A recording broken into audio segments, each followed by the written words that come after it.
científica, sin preguntas. Bueno, ahí hay algo, claro, del orden del poder. Hay algo del orden del poder. Parece que, y esto se remonta también a Sócrates, ¿no? Hay algo ahí rescatando como quizá lo mejor de Sócrates, esta relación incómoda entre la pregunta y el poder, ¿no? No todas las preguntas que se le hacen al poder son incómodas, pero algunas sí, ¿no? Entonces, bueno, ¿qué preguntas, no, desordenan las relaciones de poder en el aula? ¿Cuáles no? ¿Cuáles sí? ¿No? ¿Qué preguntas desordenan la verticalidad o el adultocentrismo que puede haber en las aulas? ¿Qué lugar se habilita para las preguntas de los chicos y los jóvenes y los niños y las niñas en la escuela, ¿no? Si sus preguntas realmente son tomadas como preguntas interesantes, genuinas, valiosas, provocadoras, a partir de las cuales vamos a organizar los contenidos, las actividades, los temas, las investigaciones, o si son un puro ejercicio retórico que no dejamos que aparezca, o si aparece, quedan ahí un poco subsumidos a lo que nosotros ya sabemos que vamos a decir, a lo que ya sabemos que vamos a hacer, ¿no? Cuando Val Flores habla de la pregunta como sabotaje epistémico, ¿no? Yo pienso que la pregunta nos permite conectarnos con los verdaderos interrogantes que están detrás de las disciplinas que enseñamos, las grandes teorías de las ciencias naturales, de las ciencias sociales, la historia, el arte, la geografía, el estudio de los astros, bueno, todas las disciplinas que vemos en la escuela, esas teorías que enseñamos, esos conceptos, son respuestas a preguntas. Son respuestas a preguntas que alguien se hizo alguna vez y que son las mismas preguntas que en algún momento nos hicimos también nosotros, cuando éramos chicos, cuando éramos adolescentes, que nos seguimos haciendo ahora. ¿Qué es la vida? ¿Qué es la muerte? Si hay algo entre la vida y la muerte, ¿no? ¿Por qué existe la violencia? Eh, ¿Por qué el universo existe, o sea, y no más bien la nada, ¿no? Cómo las cosas pueden relacionarse entre sí, cómo nos relacionamos los seres humanos con otras especies, por qué hay tantas culturas diferentes, de dónde salen las palabras, cómo se organiza un lenguaje, por qué los lenguajes en el fondo algunos se parecen, ¿no? No sé, hay tantas preguntas detrás de los contenidos disciplinares que estudiamos que a veces esas preguntas terminan como opacadas porque esos saberes se convierten en respuestas, ¿no? Entonces, ¿cómo volver a conectar con esas preguntas que están detrás, digamos, de los saberes? Y el sabotaje epistémico también, esta mirada crítica de Val Flores, nos permite también preguntar qué saberes circulan en la escuela. ¿Quién produce esos saberes? ¿Desde dónde se producen esos saberes que enseñamos en la escuela? ¿Qué sesgos tienen esos saberes? ¿Sesgos eurocentristas, sexistas, racistas, disciplinantes, adultistas? ¿No? ¿Qué relaciones de poder hay detrás de esos saberes? ¿Por qué se enseñan ciertas cosas y no se enseñan otras? ¿Qué saberes quedan fuera de la escuela? ¿No? O sea, toda pregunta de alguna manera entonces hace temblar las certezas del sistema y también las certezas que creemos que tenemos como adultos y adultas, ¿no? En ese sentido, entonces, y tomando lo que dice Adolfo, la pregunta tiene un potencial político. La pregunta tiene un potencial político. No solo porque esto decimos que revuelve, desordena las relaciones de poder y de saber dentro del aula, sino porque también, y esta es una hipótesis que tengo a partir de leer a Donna Haraway y a Isabel Stengers y varias autoras que estoy leyendo últimamente, la pregunta nos permite prestar atención, esto que decía antes alguien allá arriba, rumiar, detenernos, pensar, ¿no? Como resistir un poco a esos tiempos acelerados del consumo, de la velocidad. Hay una resistencia política también en los tiempos, en el rumiar de la pregunta, ¿no? En ese sentido, y esto de traer otras voces, el potencial democrático que tiene la pregunta, ese gesto distributivo de la palabra que tiene una clase donde circulan muchas preguntas, donde circula mucha conversación, también es un gesto político, ¿no? Entonces, en ese sentido, hay preguntas abiertas, hay preguntas cerradas, hay preguntas retóricas, hay preguntas genuinas, hay preguntas que se responden leyendo los textos. Esto lo trabajamos mucho en filosofía en la escuela. Hay preguntas que se responden leyendo los textos, que son preguntas de reposición, preguntas de comprensión, que son importantes para saber si los chicos comprendieron una lectura, comprendieron una trama argumentativa, comprendieron un sistema conceptual. Pero hay preguntas que nos parecen valiosas, que son las preguntas que me hago a partir de algo que aprendí, ¿no? Aprendí que es un ser vivo. ¿Qué preguntas me surgen a partir de esto? Leímos una historia, ¿no? Leímos el mito del Minotauro, la leyenda del Minotauro. La sé reponer, la sé contar, pero ¿qué preguntas me hago a partir de esa leyenda? ¿Qué podemos conversar? ¿Qué le genera curiosidad? ¿Cómo vivía el Minotauro? ¿Cómo llegó hasta ahí? ¿Cuáles serían sus sentimientos? ¿Qué sentirían los que entraban al laberinto? ¿Quién construyó el laberinto? ¿Por qué lo construyó? ¿Todos los laberintos se construyen de la misma manera? ¿Qué le preguntarías al Minotauro si pudieras encontrarte con él? ¿No? Es decir, en filosofía, y me parece que esto vale para todas las disciplinas, hacemos una distinción entre las preguntas que se responden con los textos, entre las preguntas que se responden con una información puntual y las preguntas que nos hacemos a partir de los textos. Las preguntas que generan conversación, que generan reflexión, que provocan nuevas preguntas, ¿no? Ahí tenemos también otra clasificación posible de las distintas preguntas. Hay preguntas metacognitivas, ¿no? Como decíamos hace un rato, que nos invitan a pensar sobre cómo pensamos, cómo sostenés eso que estás diciendo, en qué razones te basás, qué te hace pensar eso, qué leíste del texto que te llevó a entender esa idea, cómo relacionarías esto que estás leyendo con con lo que leímos ayer, ¿no? ¿Qué ejemplos podés poner de eso que decís? ¿Qué otro punto de vista podrías dar sobre eso que está diciendo la compañera? Todos comparten el punto de vista. ¿Alguien tiene otro punto de vista sobre esto que estamos conversando?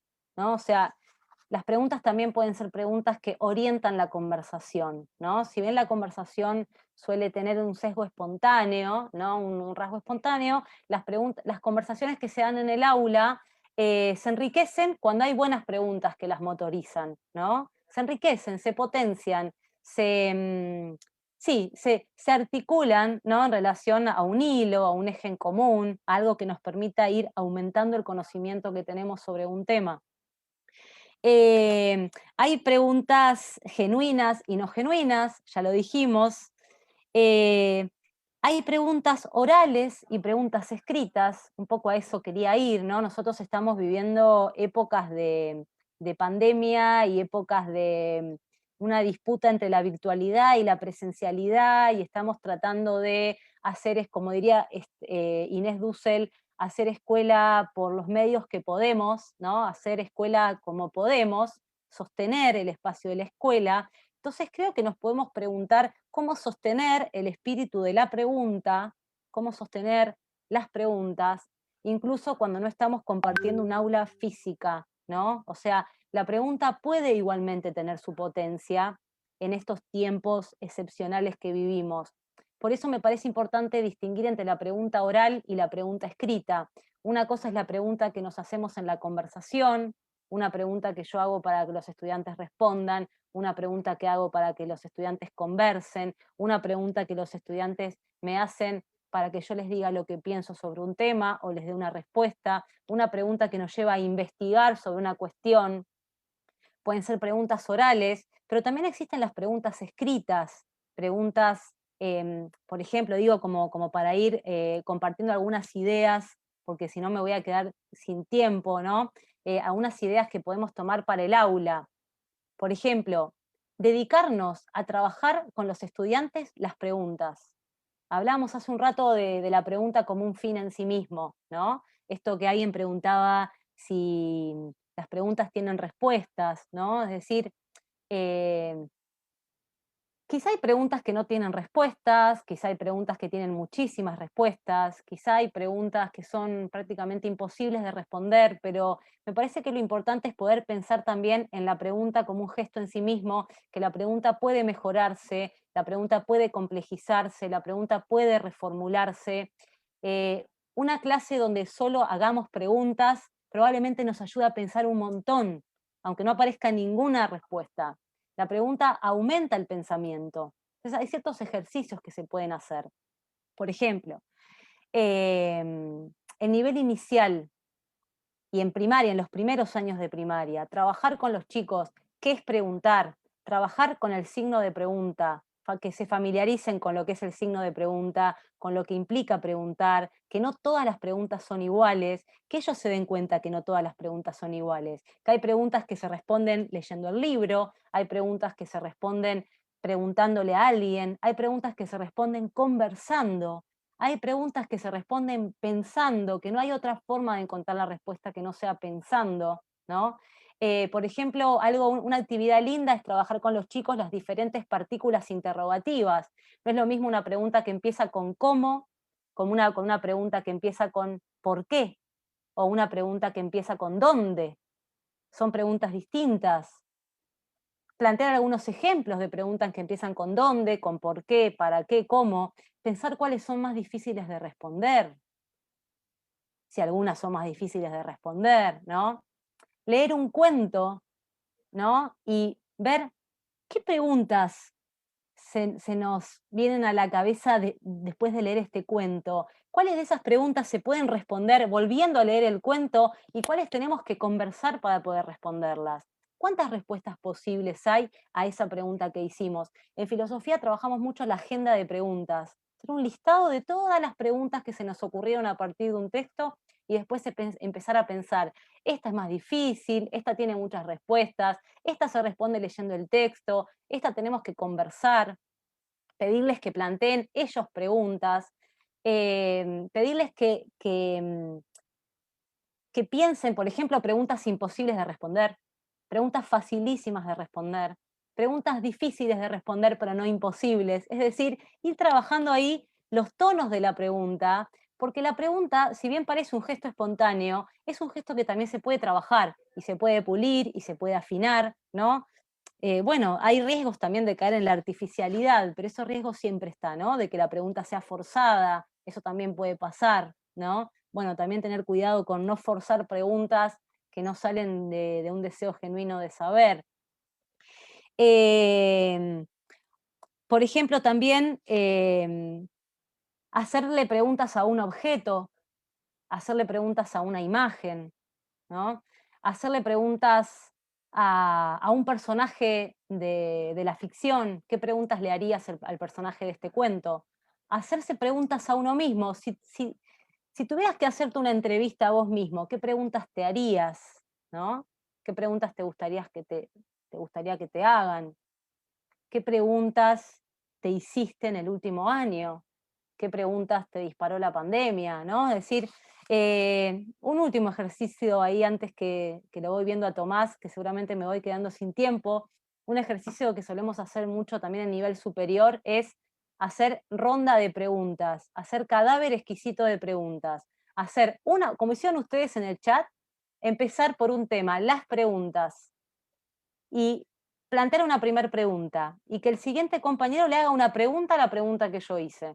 Y el siguiente compañero le va a hacer una pregunta a la nueva pregunta. Ir dialogando sin responder, haciéndonos preguntas, una detrás de la otra, y luego leer todas las preguntas que aparecieron sobre un tema y ver en qué medida ese ejercicio fue un ejercicio de pensamiento, ¿no? ¿Qué preguntas aparecen ahí repetidas? ¿Cuáles habría que reformular? Bueno, la pregunta como una materia sobre la que se puede trabajar, ¿no?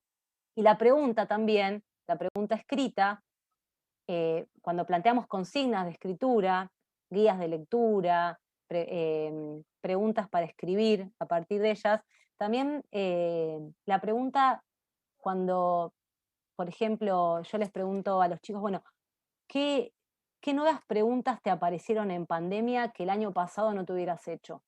Ese ejercicio de repliegue sobre uno mismo que habilita la pregunta, y que en esos tiempos que tiene la escritura, donde por ahí tenés una semana para responder, son tiempos que por ahí a veces en el aula no están, pero que la distancia temporal permite, ¿no? Es decir, bueno, les voy a dejar esta pregunta, tómense una semana para responderla, a ver qué piensan. O les voy a dejar este texto, tómense una semana para hacerle preguntas a ese texto y después vemos qué preguntas aparecieron, ¿no? La pregunta también como una forma de habilitar ciertos tiempos de detenimiento y de reflexión. Bueno, creo que me voy quedando sin tiempo. Exactamente, sí, por eso me viste Sí, aparecer.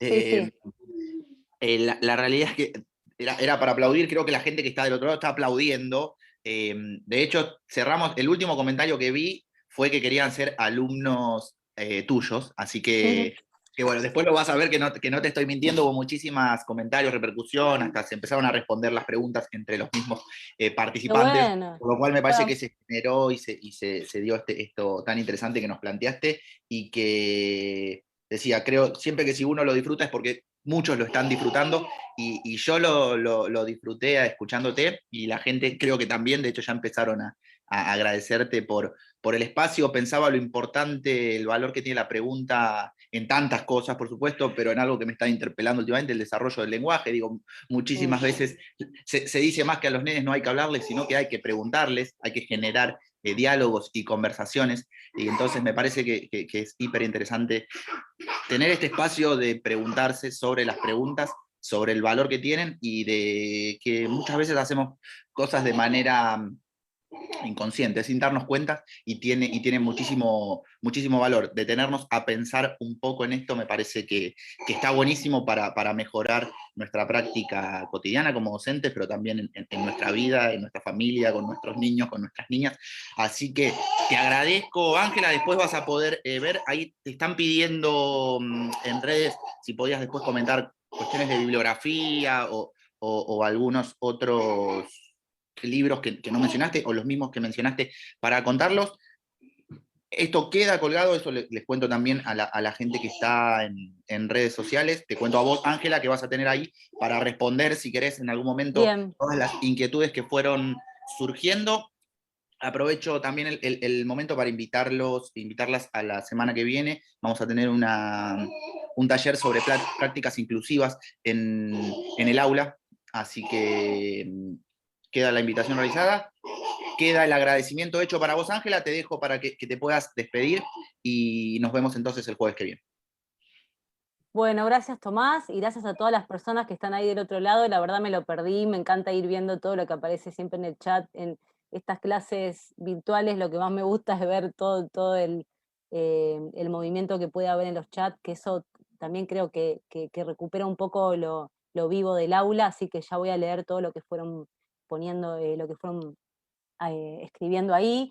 Bueno, después voy a ir respondiendo las que pueda, digamos, y otras quedarán abiertas. Un poco mi idea era pedirles que hicieran también preguntas sobre lo que se quedaron pensando, qué preguntas se les generan a partir de las preguntas, ¿no? Eh, Así que bueno, les agradezco un montón por estar ahí y ya haré un posteo proponiendo alguna bibliografía o algunas cuestiones como para seguir leyendo y compartiendo. Bueno, gracias por el espacio. Gracias a todos, gracias, Ángela. Nos vemos jueves que viene.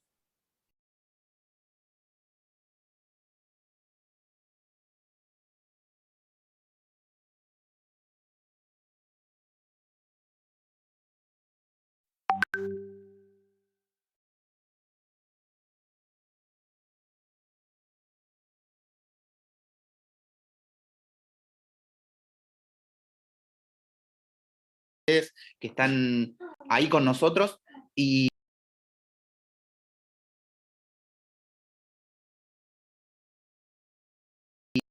a todos los trabajadores y trabajadoras de la Biblioteca del Congreso que hacen posible que este encuentro se lleve adelante, que este ciclo se lleve adelante. Bueno, hoy lo que nos convoca es la filosofía de este taller que elegimos llamar Preguntar para Aprender. Ángela Menchón es profesora de enseñanza media y superior en filosofía por parte de la UBA y especialista en políticas educativas. Su relación con la filosofía y con la enseñanza se potenció y resignificó durante los años en que trabajó en escuelas y filosofó con niños y niñas de nivel inicial y primario. Desde el año 2007 forma parte del colectivo Filosofar con Chicos, con quienes vienen pensando la potencia del pensar filosófico en las prácticas educativas, en la configuración de otras escuelas y otros mundos posibles. Actualmente da clases de filosofía en nivel superior universitario y profesorado en instituciones públicas y privadas y es editora en el proyecto editorial Seis Dedos, creado en 2016. La he visto a Ángela filosofar con chicos a las 11 de la noche y tenerlos atrapados en una situación muy maravillosa y particular.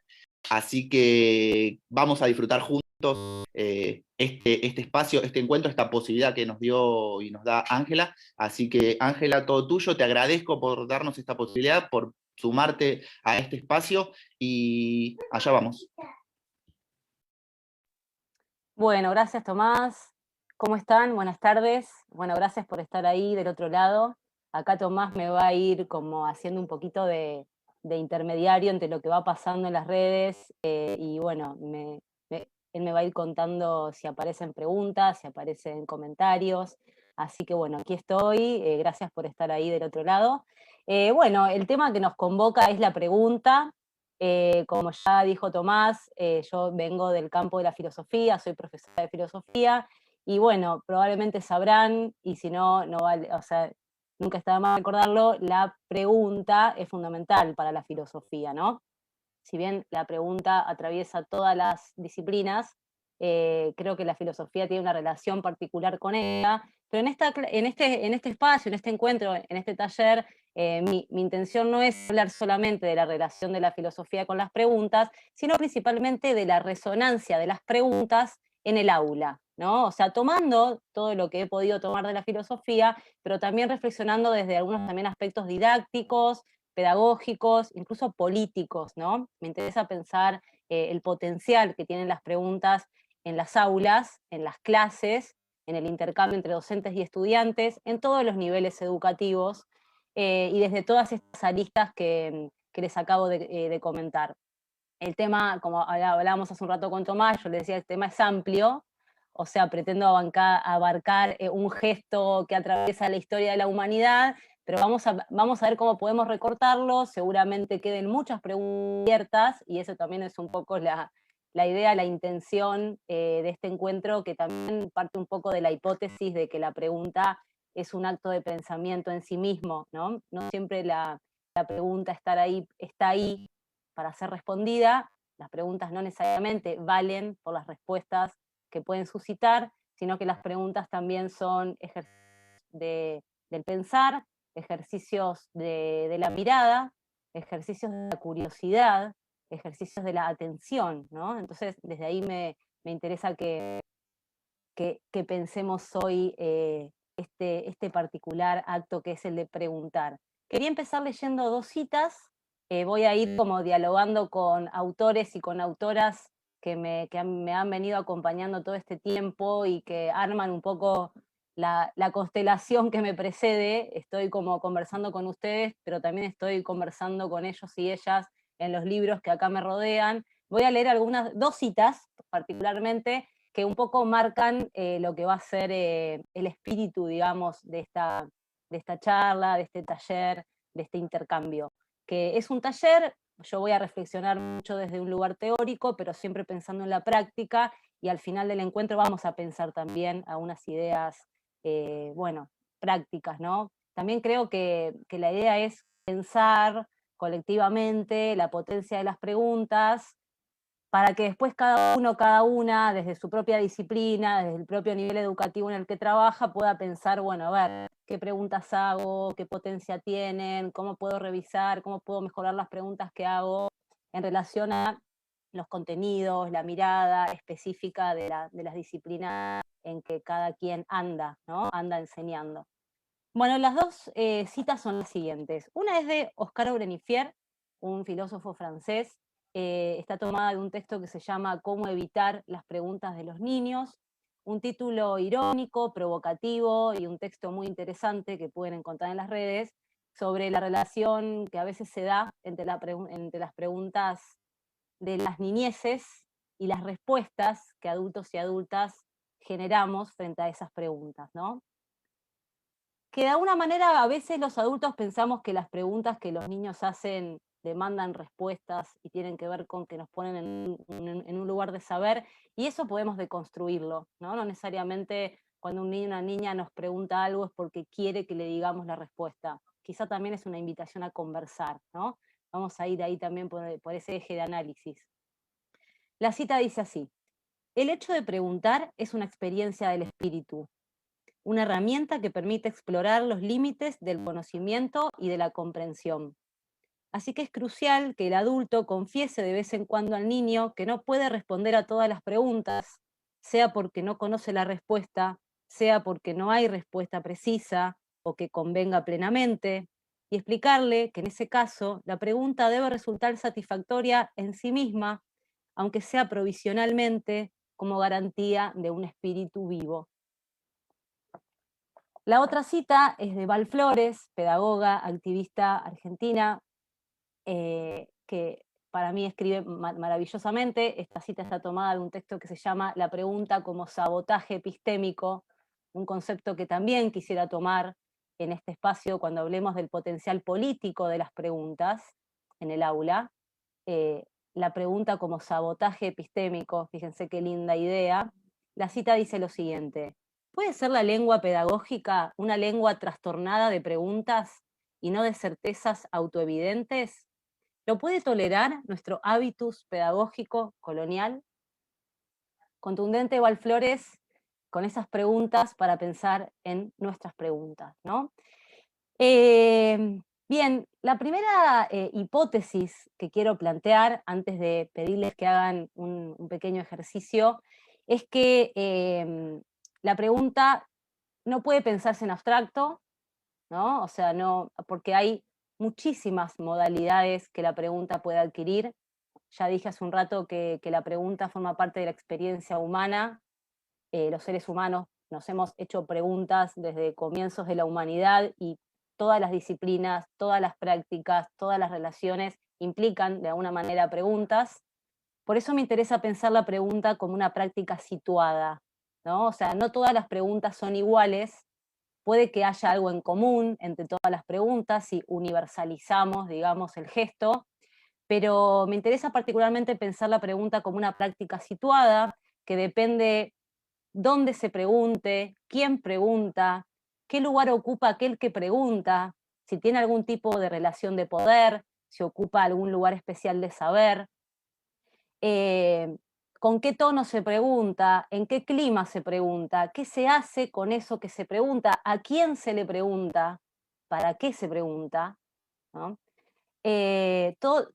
Todas esas coordenadas sitúan a las preguntas en un contexto. Entonces, no todas las preguntas son iguales, no todas las preguntas tienen la misma tonalidad, no todas las preguntas provocan lo mismo en aquel contexto donde se hacen, no todos los contextos habilitan el planteo de preguntas o el planteo del mismo tipo de preguntas.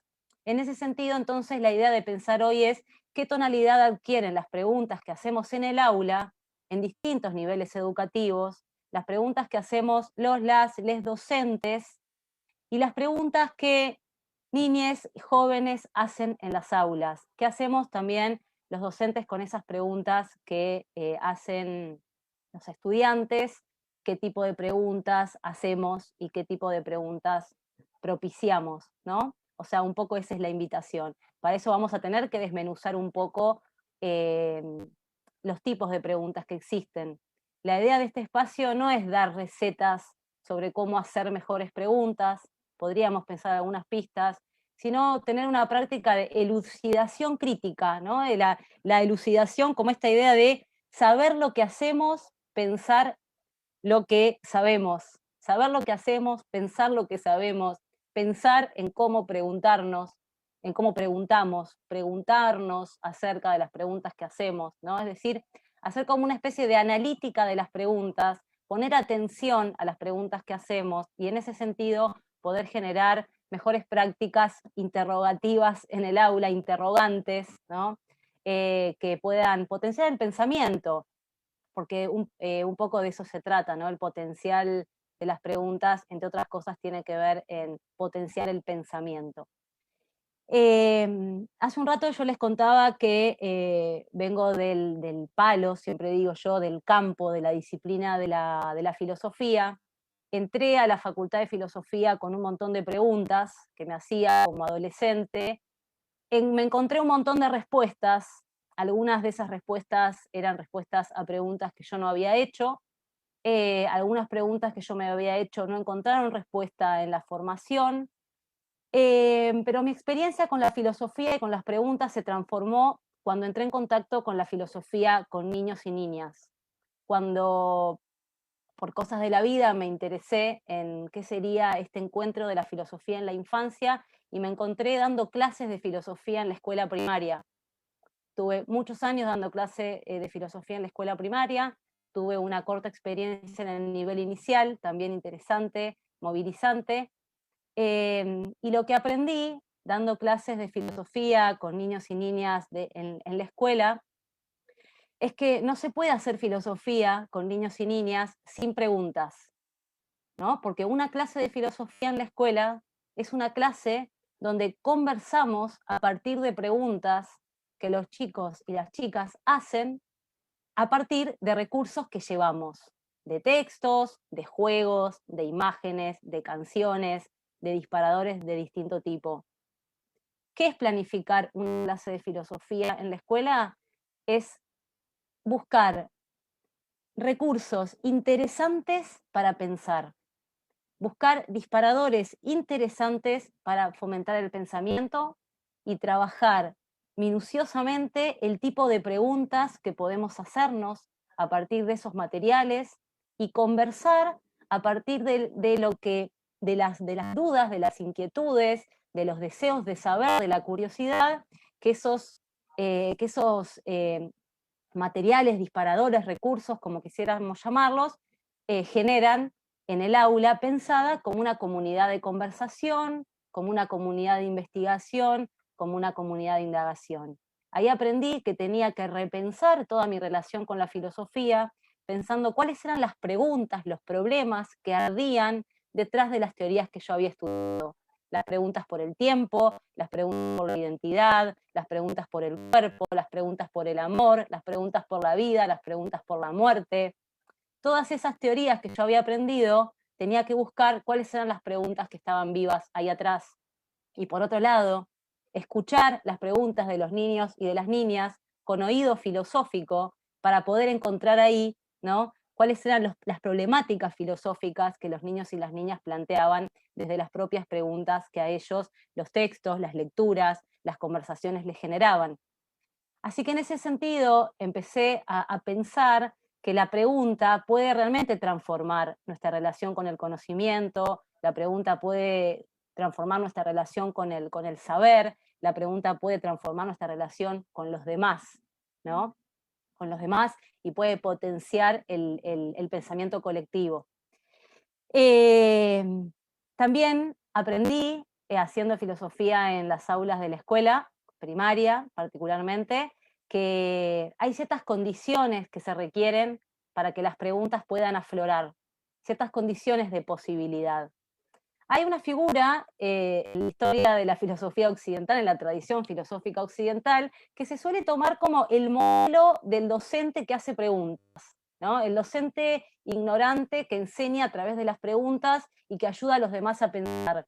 Ese modelo es Sócrates, ¿no? O sea, conocerán ustedes la figura socrática, algunos habrán leído sobre él, otros habrán escuchado sobre él, o sea, probablemente es una figura harto conocida en la historia occidental.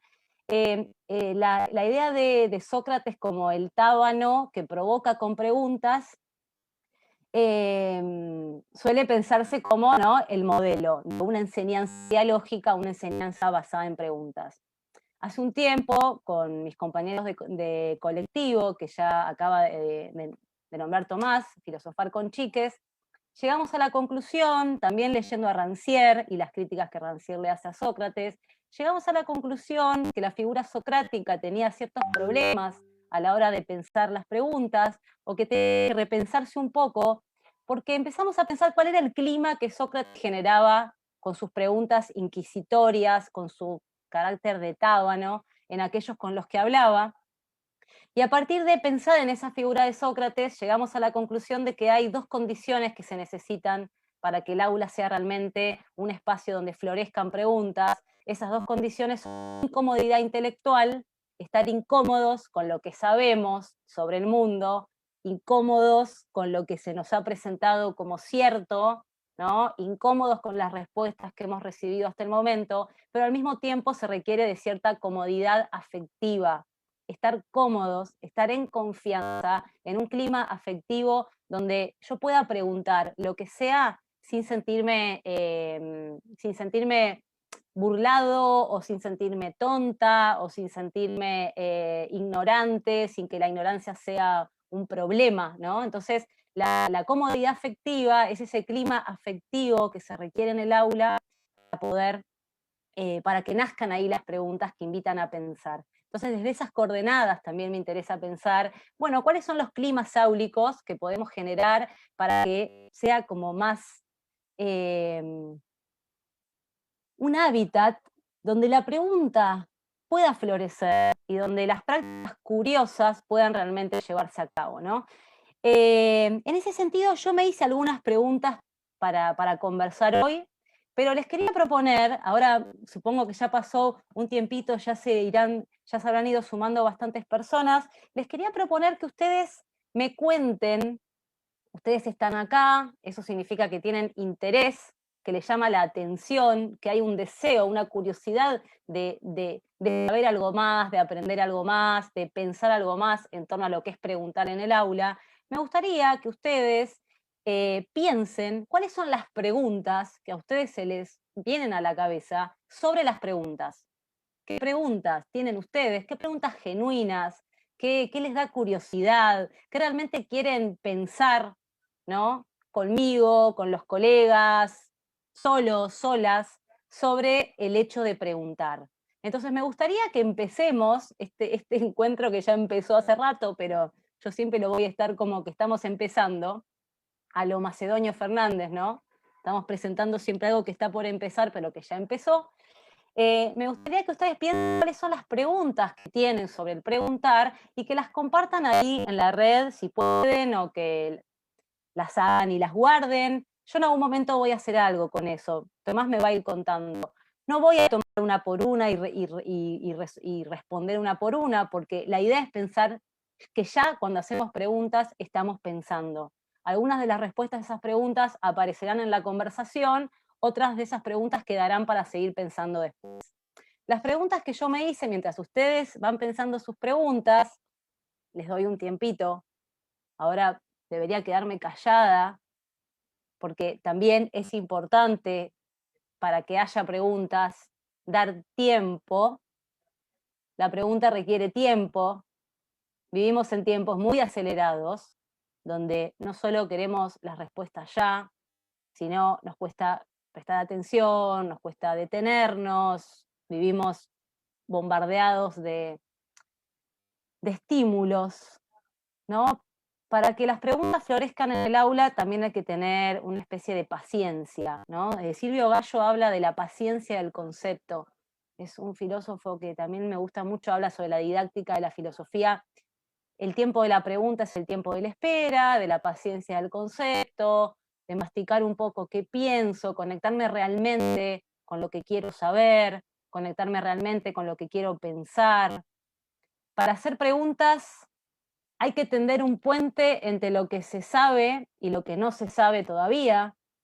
Toda pregunta parte de un saber, ¿no? Y recoge también a partir de ese saber un no saber, ¿no? Bueno, el ejercicio de interrogación tiene que ver también con conectarme con eso que ya sé, pero quiero pensar de otra manera, con aquello que me conmueve, que me mueve, que me genera interés. Bueno, la invitación en esta diletancia que estoy haciendo es que vayan pensando sus propias preguntas. Estoy estudiando el profesorado, mi profesora de práctica docente me dice que si pongo preguntas en mis planificaciones soy conductista. ¿Cómo le respondo? Yo pregunto para jugar, para pensar. Podríamos empezar pensando ahí que depende qué preguntas. Ahí está Juli. Juli me interpela con su pregunta, ¿no? Donde yo decía debería haber hecho silencio. Voy a como a contestarle a Ernestina con otra pregunta. ¿Qué preguntas pones en tu planificación? O sea, todas las preguntas que aparecen en una planificación son iguales. ¿Qué está presuponiendo tu profesora de práctica docente que hay detrás de las preguntas que pones? Porque quizás está presuponiendo que las preguntas son preguntas que guían hacia una respuesta predeterminada, que son pseudo preguntas, como las que a veces parece que hace Sócrates, ¿no? O sea, Sócrates, una de las críticas que le hace Rancière es que es un sabio disfrazado de ignorante. Dice Rancière, hace preguntas como si no supiera, pero en realidad sabe y guía al otro hacia donde él quiere que vaya. Esas preguntas son las preguntas tramposas, porque dan la sensación de que estamos pensando juntos y en realidad yo te estoy llevando a pensar lo que quiero que pienses. Entonces, ¿cómo hacer para que las preguntas que hacemos no sean preguntas eh, que, que conducen hacia un lugar predeterminado? Es difícil, es un desafío. Eh, bien, ahora vamos a ver si alguna de esas preguntas se van respondiendo. Ahora las voy a leer. Les comparto mis preguntas. ¿Qué es una pregunta? ¿Qué es eso que hacemos cuando preguntamos? ¿Todas las preguntas son iguales? ¿Cuáles son las potencias de las preguntas en las clases? ¿Por qué preguntar en las clases? ¿Cómo las preguntas atraviesan las distintas disciplinas? ¿Qué diversidad de preguntas hay? ¿Cuáles son sus tonos, modalidades y efectos? ¿Qué climas favorecen y cuáles obturan el florecimiento de preguntas en el aula? ¿Cómo incorporar las preguntas en las clases? ¿Qué pasa con las preguntas en el escenario de virtualidad y pandemia? ¿Qué modalidades adquiere la pregunta en escenarios virtuales? ¿Se pueden traducir algunas de las potencias de las preguntas en la virtualidad? Estas eran las preguntas que yo me había hecho para conversar hoy. A ver qué otras preguntas aparecen. ¿Qué lugar ocupa el silencio después de la pregunta? ¿Qué tipo de preguntas deberíamos evitar en el aula si deseamos incitar a la reflexión y la curiosidad personal? ¿Qué valor tiene rumiar la pregunta? ¿Qué buscamos cuando hacemos preguntas? Hay distintos tipos de preguntas.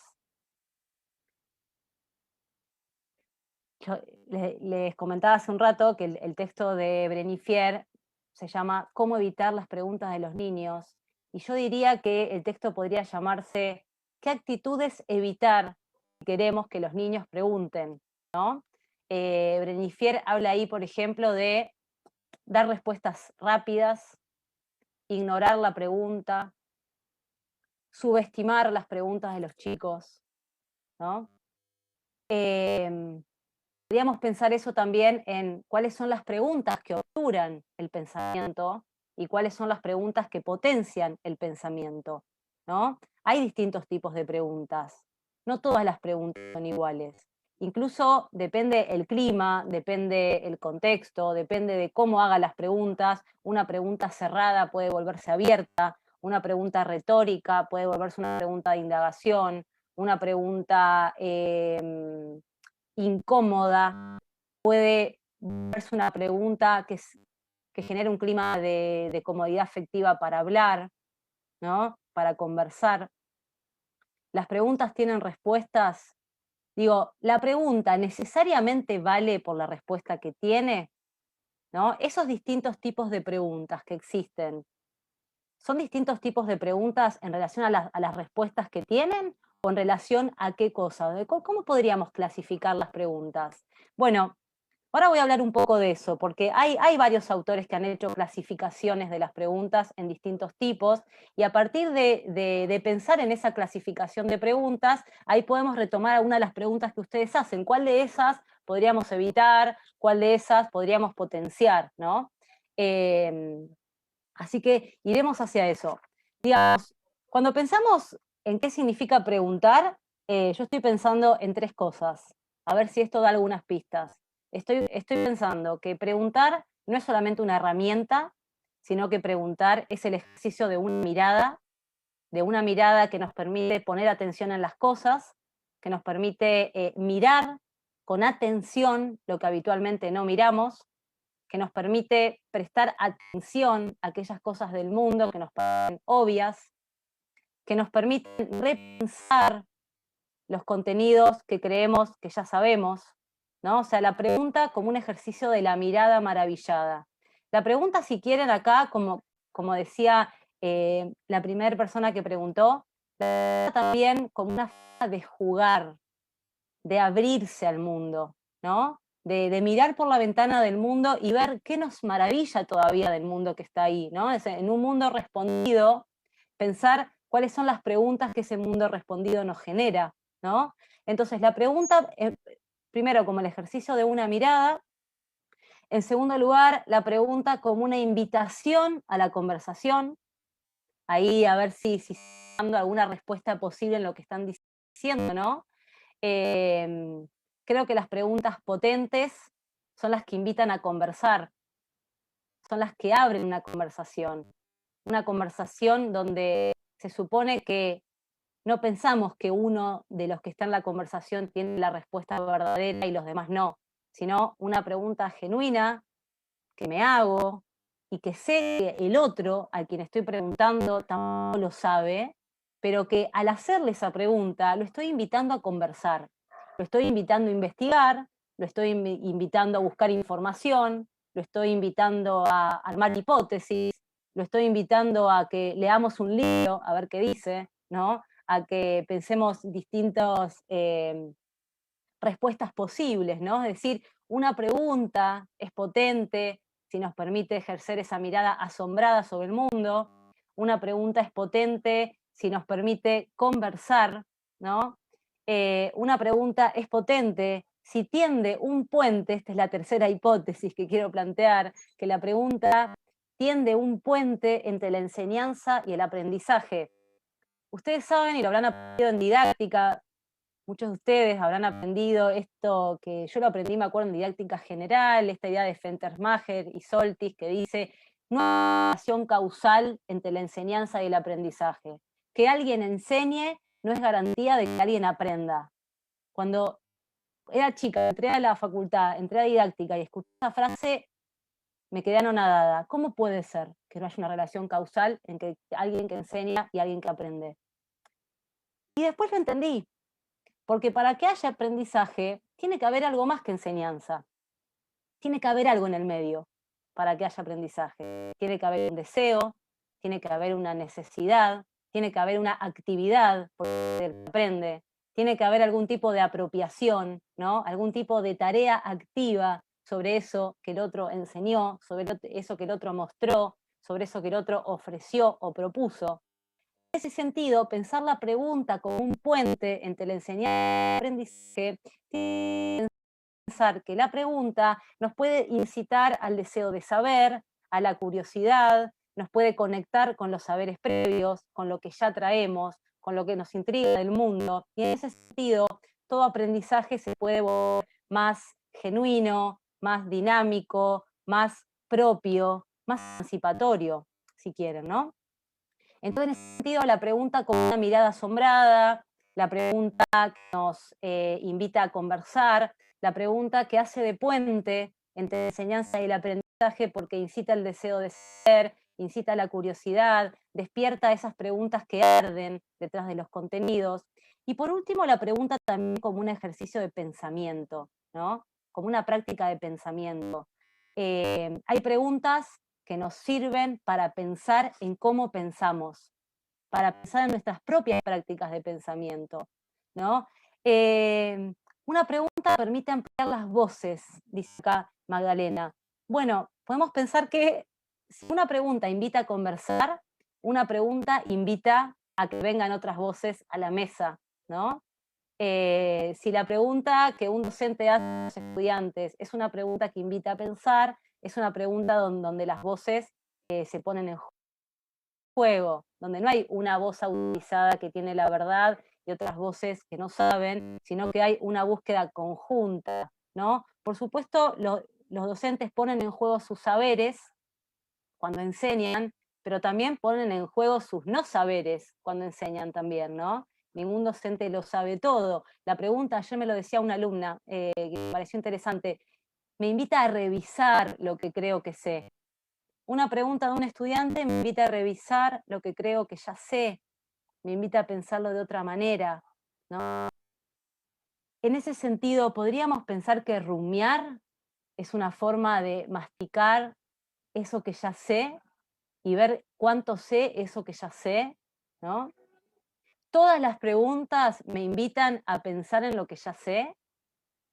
O sea, todas las preguntas invitan a la conversación, todas las preguntas invitan a pensar, todas las preguntas generan deseos de saber. O sea, ahí podríamos ir pensando en estas preguntas que ustedes fueron planteando, ¿no? Las preguntas retóricas. ¿Saben lo que es una pregunta retórica? Esto fue una pregunta retórica. Una pregunta retórica es aquella que quien la hace ya sabe la respuesta o la supone. Entonces no pregunta desde una curiosidad genuina, sino que pregunta a alguien que se supone que debería saber algo para probar si lo sabe o no, ¿no? Por ejemplo, cuando yo les pregunto a ustedes, ¿quién fue Sócrates? Yo ya sé quién fue Sócrates, o por lo menos creo saberlo. Les pregunto a ustedes si lo saben, pero en realidad no es una pregunta genuina, sino que estoy viendo en qué sentido ustedes saben quién es, ¿no? O sea, puede ser una forma de constatar saberes. También puede ser una forma de conectarme con quiénes son ustedes, sus experiencias previas, qué ideas tienen, ¿no? Una pregunta retórica puede florecer que hagamos con ella. Por eso tendría cuidado de encorsetar las preguntas. No, esta es retórica, no sirve. En principio, voy a arriesgar algo, no habría que descartar ninguna pregunta. Ninguna pregunta que aparece en el aula es descartable per se, es desechable per se. A las preguntas se les puede dar una vuelta, se les puede repreguntar, se pueden complejizar. ¿De acuerdo? Yo puedo hacer una pregunta súper abierta, interesante, que invite a la conversación y depende cómo la hago, en qué contexto, puede no generar nada, ¿no? Eh, entonces, imagínense, acá Lea pregunta algo. ¿Por qué hay miedo a preguntar? Hay una anécdota que yo les quería contar, que la había traído así entre otras anécdotas que fui recolectando de la tradición. Hay una anécdota que se cuenta sobre Foucault, la cuenta mismo Michel Foucault. Michel Foucault daba clases en el Collège de France, iban cientos de personas a escucharlo hablar, un filósofo que en los años 70 daba clases, 60, 70, un rockstar de la filosofía, iba mucha gente a escucharlo dar clase, y él decía, cuando termino de hablar, nadie pregunta nada, ¿no? Nadie pregunta nada. Entonces él dice algo así como, bastaría que alguien pregunte algo para dar vuelta a todo, para que yo tenga que repensar lo que dije, para darme cuenta si lo que dije tuvo algún sentido, si no tuvo ningún sentido, pero nadie pregunta nada, me quedo con todo eso que dije y no sé qué pasó del otro lado. Entonces ahí, ¿por qué hay climas que generan miedo a preguntar? ¿No? Es decir, hay miedo a preguntar y también hay miedo a que pregunten. Muchas veces los docentes tenemos miedo a que los estudiantes pregunten ciertas cosas y otras veces tenemos miedo a preguntar, ¿no? En general, por cómo están dadas las relaciones de poder dentro del aula, en general, los docentes son los que tienen más miedo a que les hagan preguntas, ciertas preguntas, y los estudiantes tienen más miedo a preguntar, por cómo se dan las relaciones de poder, porque en general las aulas están organizadas de una manera donde el poder está en el docente, ¿no? Principalmente si hablamos de por ahí espacios muy adultistas, donde el rol del docente además ocupa el rol del adulto, entonces, bueno, según cómo estén dadas esas coordenadas, el miedo puede circular de varias maneras, ¿no? Entonces, ¿por qué hay miedo a preguntar? Interesante. ¿Qué es lo que conmueve la pregunta? ¿Qué es lo que moviliza la pregunta? ¿Cómo interpela la pregunta? ¿Por qué un docente tiene miedo a que le hagan preguntas? ¿No? Eh, una vez hice un ejercicio con estudiantes de profesorado y les pedí que me dijeran qué preguntas tenían miedo que les hicieran los niños. Eran docentes que estaban preparando para ser profesoras de nivel inicial. ¿Qué preguntas tienen miedo que los niños les hagan? Muchas tenían que ver con la muerte, muchos tenían que ver con la sexualidad. Los dos grandes temas, ¿no? La muerte y la sexualidad. Los temas que podemos llamar temas tabú, que ahí la ESI vino un poco a romper con ese miedo, a romper con ese tabú. La muerte de alguna manera sigue siendo ahí un tema tabú en el aula. Miedo a que nos pregunten por ciertos temas, por no saber qué responder, por pensar que tenemos que responder algo cerrado y definitivo, por miedo a nosotros tampoco tener una respuesta frente a esas preguntas, ¿no? Entonces, ¿por qué hay miedo a preguntar? ¿Por qué los estudiantes no le preguntaban nada a Foucault, ¿no? ¿Habría algo en él que inhibiría ese florecimiento de las preguntas? El problema de la pregunta es la expectativa. Ay, no sé qué quiere decir eso. A ver, ¿en qué sentido sería la expectativa? El problema de la pregunta es la expectativa. Está buena esa frase.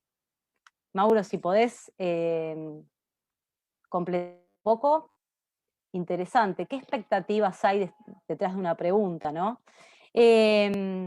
Entonces, en esto que estamos diciendo, entonces ya hemos ido recorriendo algunos sentidos de la pregunta. La pregunta retórica, que no es genuina, que se hace para medir cuánto sabe el otro. La pregunta retórica la hacemos mucho los docentes a las preguntas retóricas.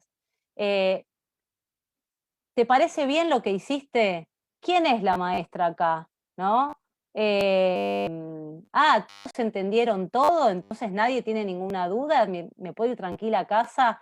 Esas preguntas que hacemos para marcar poder, con ironía a veces, ¿no? Para marcar cierta verticalidad, no son preguntas que generen conversación, salvo que un niño agarre esa pregunta, haga algo con ella y nos devuelva como una pregunta que invita a la conversación. Por eso digo, las preguntas, ninguna pregunta per se está descartada, porque de toda pregunta pueden florecer otras preguntas, ¿no? Algo que quería decirles otra cosita antes de entrar en algunos como usos de la pregunta posibles en el aula, ¿no? Tengo la hipótesis, por lo menos es la hipótesis que quería compartir en este espacio, de que las preguntas tienen como un cuádruple potencial. Esta es mi hipótesis, ¿no? Está tomada de otras lecturas, por ejemplo, de Paulo Freire. La pregunta tiene un potencial pedagógico que de alguna manera nos permite plantear otras relaciones con la enseñanza y otras relaciones con otros modos de enseñar y otros modos de aprender que escapen, digamos, a lo que Paulo Freire llamó pedagogía de la respuesta. Les recomiendo mucho el libro este de Freire y Faúndez que se llama Pedagogía de la pregunta, ¿no? El subtítulo, acá lo tengo al libro, es por una pedagogía de la pregunta crítica a una educación basada en respuestas a preguntas inexistentes. ¿No? Es lo que a veces nos pasa, llegamos a la escuela y se nos dan un montón de respuestas a preguntas que no hicimos, ¿no? Entonces, en ese sentido, la pregunta per se, tampoco quiero idealizar la pregunta, por eso siempre quiero bajarla a lo situado, porque tampoco la pregunta sola no garantiza nada, depende de los climas también que generemos, de los contextos. Pero entonces la pregunta tiene un potencial pedagógico porque nos permite posicionarnos de otra manera en el enseñar y en el aprender, ¿no? O sea, una enseñanza que parta de las preguntas que los chicos, las chicas se hacen sobre los distintos contenidos curriculares que vamos a trabajar, es una enseñanza que conecta desde el deseo, ¿no? Conecta desde las ganas de saber, conecta desde el asombro, conecta desde la atención hacia el mundo, ¿no? ¿Cómo podemos conectar los contenidos curriculares que tenemos que enseñar por las disciplinas que trabajamos con los intereses, los deseos de saber, la curiosidad de los chicos y las chicas, ¿no? O en todo caso, cómo podemos generar, motivar, no me gusta mucho la palabra motivar porque me suena medio coach, pero generar interés, generar deseo de saber, contagiar deseo de saber, ¿no? Porque también es cierto que va a depender mucho de cómo nosotros como docentes nos relacionemos con la pregunta. Por eso, como la primera tarea es nosotros pensar qué preguntas tenemos sobre los contenidos que enseñamos. ¿Cuáles? O sea, no solo qué preguntas tenemos, sino cómo nos conectamos con las preguntas que hay detrás de esos contenidos. Y en ese sentido, el otro potencial que me parece que tienen las preguntas, estas preguntas de las que venimos hablando, ¿no? Estas que invitan a pensar, que invitan a conversar, que invitan a revisar, que invitan a cuestionar ciertas relaciones de poder y de saber. También la pregunta tiene un potencial epistémico, porque no hay contenidos curriculares, no hay disciplinas científicas sin preguntas. Bueno, ahí hay algo, claro, del orden del poder. Hay algo del orden del poder. Parece que, y esto se remonta también a Sócrates, ¿no? Hay algo ahí rescatando como quizá lo mejor de Sócrates, esta relación incómoda entre la pregunta y el poder, ¿no? No todas las preguntas que se le hacen al poder son incómodas, pero algunas sí, ¿no? Entonces, bueno, ¿qué preguntas, ¿no? desordenan las relaciones de poder en el aula? ¿Cuáles no? ¿Cuáles sí? ¿No? ¿Qué preguntas desordenan la verticalidad o el adultocentrismo que puede haber en las aulas? ¿Qué lugar se habilita para las preguntas de los chicos y los jóvenes y los niños y las niñas en la escuela? ¿No? Si sus preguntas realmente son tomadas como preguntas interesantes, genuinas, valiosas, provocadoras, a partir de las cuales vamos a organizar los contenidos, las actividades, los temas, las investigaciones, o si son un puro ejercicio retórico que no dejamos que aparezca, o si aparece, quedan ahí un poco subsumidos a lo que nosotros ya sabemos que vamos a decir, a lo que ya sabemos que vamos a hacer, ¿no? Cuando Val Flores habla de la pregunta como sabotaje epistémico, ¿no? Yo pienso que la pregunta nos permite conectarnos con los verdaderos interrogantes que están detrás de las disciplinas que enseñamos. Las grandes teorías de las ciencias naturales, de las ciencias sociales, la historia, el arte, la geografía, el estudio de los astros, bueno, todas las disciplinas que vemos en la escuela, esas teorías que enseñamos, esos conceptos, son respuestas a preguntas. Son respuestas a preguntas que alguien se hizo alguna vez y que son las mismas preguntas que en algún momento nos hicimos también nosotros, cuando éramos chicos, cuando éramos adolescentes, que nos seguimos haciendo ahora. ¿Qué es la vida? ¿Qué es la muerte? Si hay algo entre la vida y la muerte, ¿no? ¿Por qué existe la violencia? Eh, ¿Por qué el universo existe, o sea, y no más bien la nada, ¿no?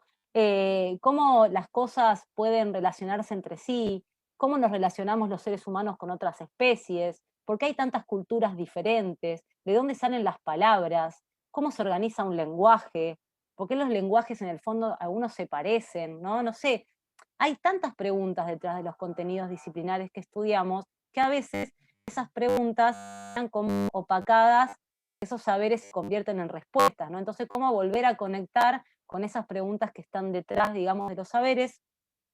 Y el sabotaje epistémico también, en esta mirada crítica de Val Flores, nos permite también preguntar qué saberes circulan en la escuela. ¿Quién produce esos saberes? ¿Desde dónde se producen esos saberes que enseñamos en la escuela? ¿Qué sesgos tienen esos saberes?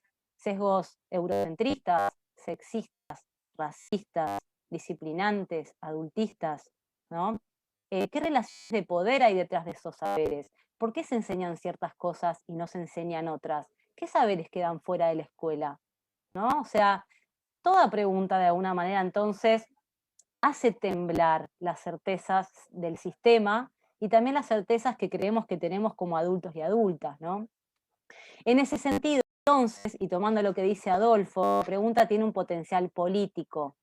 La pregunta tiene un potencial político. No solo porque esto decimos que revuelve, desordena las relaciones de poder y de saber dentro del aula, sino porque también, y esta es una hipótesis que tengo a partir de leer a Donna Haraway y a Isabel Stengers y varias autoras que estoy leyendo últimamente, la pregunta nos permite prestar atención, esto que decía antes alguien allá arriba, rumiar, detenernos, pensar, ¿no? Como resistir un poco a esos tiempos acelerados del consumo, de la velocidad, hay una resistencia política también en los tiempos, en el rumiar de la pregunta, ¿no? En ese sentido, y esto de traer otras voces, el potencial democrático que tiene la pregunta, ese gesto distributivo de la palabra, que tiene una clase donde circulan muchas preguntas, donde circula mucha conversación, también es un gesto político, ¿no?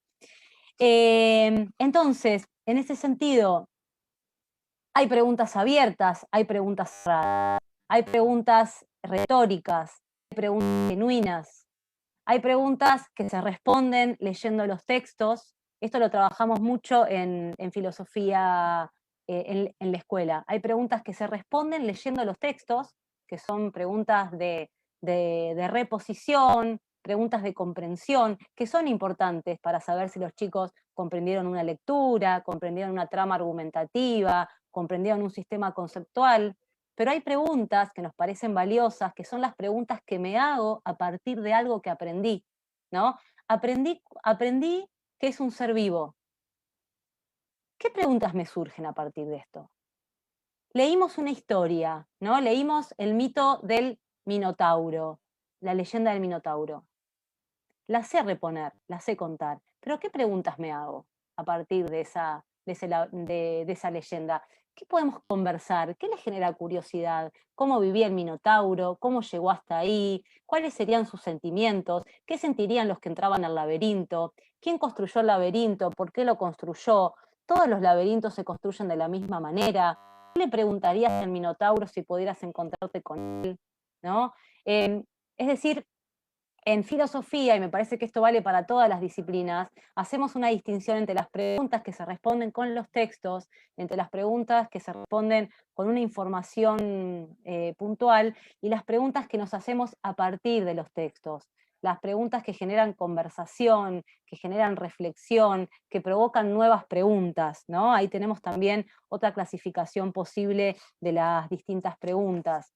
Hay preguntas metacognitivas, ¿no? Como decíamos hace un rato, que nos invitan a pensar sobre cómo pensamos, cómo sostenés eso que estás diciendo, en qué razones te basás, qué te hace pensar eso, qué leíste del texto que te llevó a entender esa idea, cómo relacionarías esto que estás leyendo con lo que leímos ayer, ¿no? ¿Qué ejemplos podés poner de eso que decís? ¿Qué otro punto de vista podrías dar sobre eso que está diciendo la compañera? Todos comparten el punto de vista. ¿Alguien tiene otro punto de vista sobre esto que estamos conversando? ¿No? O sea, las preguntas también pueden ser preguntas que orientan la conversación, ¿no? Si bien la conversación suele tener un sesgo espontáneo, ¿no? Un rasgo espontáneo, las conversaciones que se dan en el aula se enriquecen cuando hay buenas preguntas que las motorizan, ¿no? Se enriquecen, se potencian, sí, se articulan, ¿no? En relación a un hilo, a un común, a algo que nos permita ir aumentando el conocimiento que tenemos sobre un tema.